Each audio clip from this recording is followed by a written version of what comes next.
Hallihallo, heute schauen wir uns das hier an, den V4 Temper von Normcore, ein kleiner Review zu dem Gadget. Der Temper ist mitunter das Wichtigste, was man braucht, wenn es um die Espresso-Zubereitung geht. Deswegen ist dieser Temper hier recht vielversprechend, sowohl was Preis-Leistung angeht, als auch die Funktion. Aber ich will noch nicht zu viel verraten, los geht's.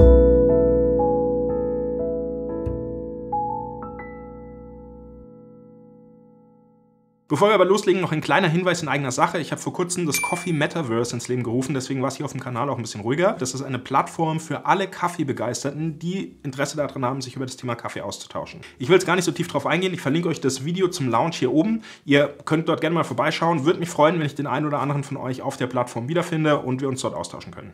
Jetzt aber zum eigentlichen Thema. Der Temper V4 von Normcore. Wer auf Amazon schon mal nach Kaffeetools gesucht hat, der wird relativ wahrscheinlich mit dem Namen Normcore schon mal in Berührung gekommen sein. Ist eine chinesische Firma, die Kaffeetools produziert, zu einem recht guten Preis-Leistungs-Verhältnis, wie ich finde, von dem, was ich bisher von denen in der Hand hatte. Heute soll es eben um diesen Temper gehen, den V4, die 4. Version davon. Und wir gucken uns mal an, wie er so performt, wie das Handling ist und ob sich das tatsächlich lohnt, die ungefähr 45 € dafür auszugeben. Was den Lieferumfang angeht, wir haben den Temper, überraschenderweise, ist ein ganz klassischer Temper, in dem Fall jetzt 58,5 mm. Er hat aber eine kleine Besonderheit und das ist eine kleine Platte, die sich zurückschieben lässt und die auf dem Siebträger aufliegt und somit ein möglichst gerades Tempen verspricht. Des Weiteren habt ihr eine kleine Schale, wo ihr den Temper reinstellen könnt. Ist ganz praktisch, dann steht er nicht im Nassen und ihr haltet auch den Tresen ein bisschen sauberer. Des Weiteren haben wir 2 kleine zusätzliche Druckfedern. Also wir haben 2 Federn in diesem Temper verbaut. Die erste Feder sorgt dafür, dass diese Platte immer wieder zurückrutscht und die zweite Feder, die gibt einem so ein bisschen Feedback über den Druck, den man jetzt draufgegeben hat. Das heißt, die geben einfach bei dem gewissen Druck nach. Es ist eine 7, eine 11 und eine 13 Kilogramm Feder mit dabei, wobei die 11 Kilogramm Feder verbaut ist. 7 Kilo würde ich euch ohnehin nicht empfehlen, aber da kommen wir nachher dazu. Genau, Punkt. Des Weiteren haben wir noch einen kleinen Imbus, der ist notwendig, um nachher die Federn austauschen zu können, um das Ganze aufzuschrauben und das war's. Das Ganze 45 € roundabout, eventuell noch mit Shipping. Ist für einen Temper im mittleren Segment, gibt günstigere, gibt aber auch deutlich teurere.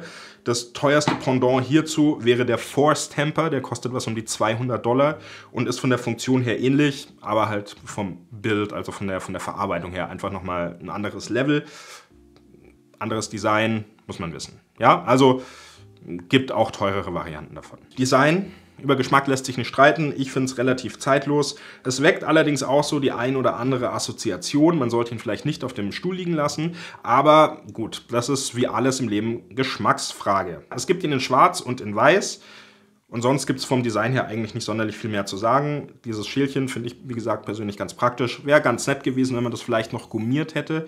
Es ist ein bisschen schöner auf den Oberflächen von der Haptik her, aber sonst grundsätzlich lässt sich da eigentlich nicht viel dran aussetzen. Was die Verarbeitung angeht, er wirkt sehr solide, es klappert nichts, es klemmt nichts, auch so, es quietscht nichts, also es hört sich alles ordentlich gut an, fühlt sich wertig an, er hat auch ein ordentliches Gewicht, kann man ganz kurz nachmessen. Wir sind bei 386,7 Gramm. Ist jetzt nicht der schwerste Temper, aber definitiv auch nicht der leichteste. Kommen wir zur Funktionalität. Wie funktioniert dieser Temper? Wie gesagt, er hat hier eine Platte, die liegt quasi auf dem Rand eures Siebträgers auf und ihr drückt dann im Endeffekt nur die Temper Base, also nur dieses Metallteil zum Andrücken des Kaffeemehls, drückt ihr quasi nach unten. Das hat eben den Vorteil, dass der Temper wirklich gerade auf dem Sieb liegt und ihr nicht schräg werden könnt, was eine sehr große Fehlerquelle für Channeling ist. Wenn ihr schräg tempt, viel, viel wichtiger wie die Festigkeit, mit der ihr tempt tatsächlich. Und gerade am Anfang neigt man dazu, schräg zu tempen. Das braucht einfach ein bisschen Übung. Wie schon kurz erwähnt, es sind 2 Federn verbaut. Die eine sorgt dafür, dass dieser Teller, diese Platte immer wieder zurück in die Ausgangsposition geht. Und die zweite Feder, die ist eben dafür da, um Feedback zu bekommen, wie fest man da jetzt tatsächlich drückt. Wie gesagt, 11 Kilogramm ist Standard verbaut. 13 Kilogramm kann man noch aufrüsten. Viel härter muss man auch gar nicht tempen, da passiert nicht mehr viel.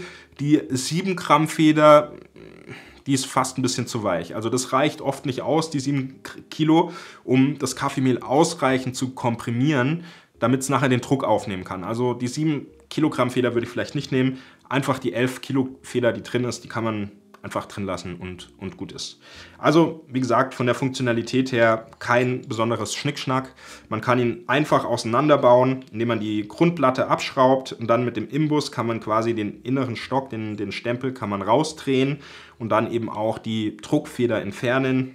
Auch der Zusammenbau einfach. Also es ist übersichtliche, einfache Technik. Das Einzige, wo man vielleicht ein bisschen Probleme haben könnte, wenn man nicht so kräftige Finger hat, ist den Bolzen für die Feder nachher wieder reinzukriegen, weil man die Feder natürlich mit den Fingern zusammendrücken muss, um den Bolzen nachher reinzukriegen. Aber sonst ist es eigentlich, ja, you get what you see. Also unkompliziert. Bevor wir zu meinen persönlichen Erfahrungen mit dem Temper kommen, noch ein Dankeschön an meine Patreon-Community, die mich mit einem Budget ausstattet, solche Scherze hier zu kaufen. Deswegen geht der Temper später auch wieder zurück an die Community, werde ich dort verlosen. Wenn ihr da auch Bock drauf habt, wenn ihr sagt, ich finde cool, was du machst, ich möchte dich damit unterstützen und gucken, dass der Kanal weiter wachsen kann, erstmal liken, abonnieren, eh klar, aber schaut auch gerne mal bei Patreon vorbei, vielleicht ist es ja was für euch. Also, meine persönlichen Erfahrungen mit dem Temper. Er macht, was er bewirbt, er richtet sich gerade im Sieb aus und sorgt dafür, dass man den Kaffee wirklich auch gerade tempt. Das fällt einem insbesondere auf, wenn man einen bodenlosen Siebträger hat. Also da sieht man schon eine deutliche Verbesserung. Vor allem für die Price Range, die man da hat er absolut gemacht, was er sollte. Kann eigentlich nichts Negatives in dem Zusammenhang sagen.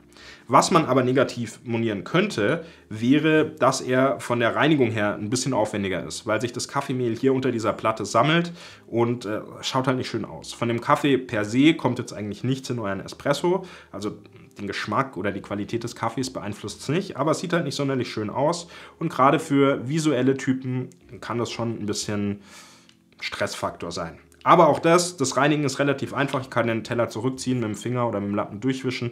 Kann ihn auch schnell auseinander und wieder zusammenschrauben. Also auch das ist kein Problem. Also ja, und auch die teureren Varianten davon. Also der Force Temper für $200 ist von der Technik her same und der hat das gleiche Problem. Ein weiterer Nachteil, diese Temperplatte, die hat ein seltsames Finish. Hier bleiben Kaffeepartikel nach dem Tempen gerne mal kleben und haben dann auch eine etwas unebenere Struktur im Kaffeepuck tatsächlich. Ich konnte jetzt nicht feststellen, dass das einen negativen Einfluss drauf hatte. Also mit Blick auf bodenlosen Siebträger, der Kaffee ist jetzt dadurch nicht anders gelaufen oder hat mehr gechannelt oder sonst irgendwas. Also ich glaube, das ist einfach nur eine visuelle Geschichte und halt auch wieder dieses Thema mit dem, ich muss es halt abwischen oder habe irgendwo eine Matte stehen, wo ich den Temper halt nach dem Tempen kurz drüber ziehe oder so. Ja? Aber other than this kann ich eigentlich nichts Negatives berichten. Was ich ganz cool sonst noch finde, ist eben, dass man diese Temperplatten hier austauschen kann und dass die da eine relativ große Bandbreite über Waffle und über, keine Ahnung, die haben ganz viele unterschiedliche Shapes. Wenn ihr euch jetzt fragt, was bringt mir das, dieser Shape, kann ich euch selber noch nicht beantworten. Bin ich selber noch nicht so tief eingetaucht in das Thema. Der O-Ton aus der Branche ist, braucht man nicht, nimm einfach flach und gut ist. Persönlich habe ich mir noch kein Bild davon gemacht. Aber ist auch wieder so eine optische Frage. Wenn ihr darüber Erfahrungen schon habt, lasst mir gerne mal in den Kommentaren. Ich lasse euch den Link zu dem Produkt unten auch in der Videobeschreibung. Ihr könnt das direkt aufrufen, falls euch das Ding interessiert. Ja, und sonst würde mich eure Meinung dazu interessieren. Habt ihr den Temper selber auch zu Hause schon? Habt ihr da mal mitgearbeitet? Habt ihr andere Erfahrungen gemacht? War da irgendwie von der Qualität her, gab es da Schwankungen oder so? Lasst mir mal unten in den Kommentaren. Würde mich interessieren. Und ansonsten, ja, hoffe ich, dass euch das Video ein bisschen geholfen hat, euch bei eurer Kaufentscheidung geholfen hat und auch Spaß gemacht hat.